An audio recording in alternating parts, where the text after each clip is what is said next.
এই রাস্তাটা এত খারাপ রাস্তা। এই দেখো রাস্তার কন্ডিশন দেখো।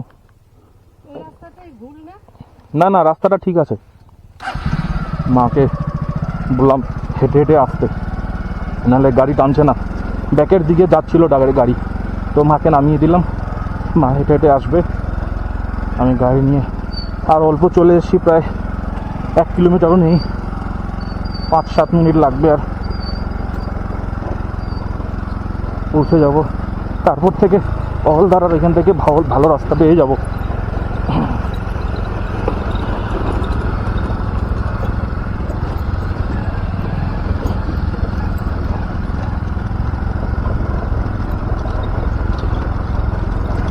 রাস্তা প্রচণ্ড খারাপ, একদম পাথর, না একটু পিচ বা কিছু রাস্তা নেই এখানে, পুরো পাথরের রাস্তা, একদম বড় বড়।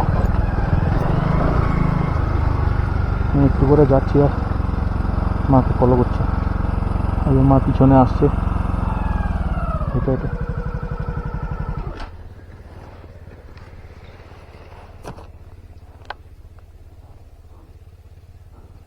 অসুবিধা হচ্ছে কি?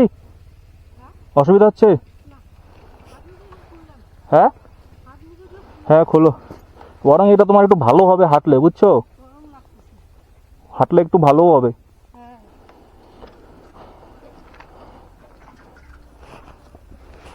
আরে অহলদার অব্দি গেলে রাস্তা তারপর ভালো, পুরো পিচের রাস্তা।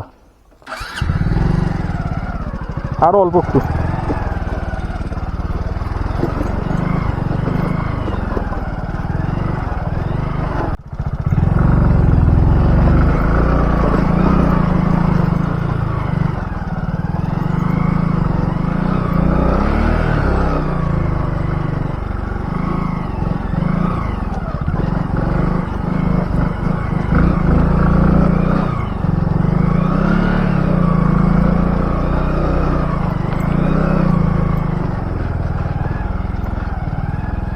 প্রচুর খারাপ রাস্তা ভাই, প্রচুর খারাপ রাস্তা। একবার লক্ষ্যে পৌঁছে গেলে তোমার যতটা না খুশি হবে, এই যাত্রাপথেই একমাত্র ভালো লাগবে। এই তো অ্যাডভেঞ্চার। তবে বারবার বলি একটাই কথা, রিস্ক অ্যাসেসমেন্টটা অবশ্যই দেখতে হবে। দাদা क्या करें?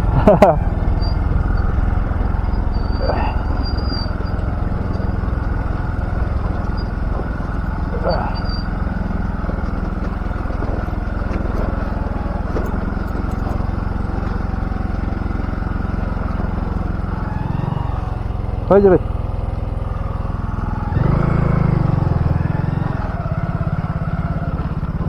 পুরো 12টা বেজে গেল আমার গাড়ি গিয়ে পুরো সার্ভিসিং করাতে হবে। এতটা খারাপ রাস্তা কোনোদিনও পাইনি, তবে এটাও একটা অভিজ্ঞতা।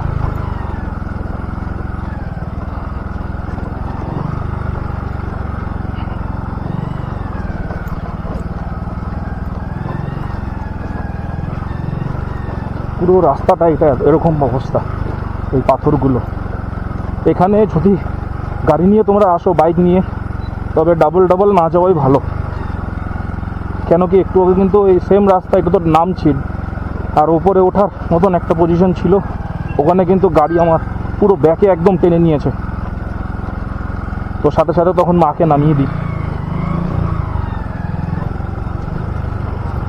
এই সমস্ত রাস্তা এখানে কিন্তু সিঙ্গেল যাওয়াই ভালো গাড়ি নিয়ে।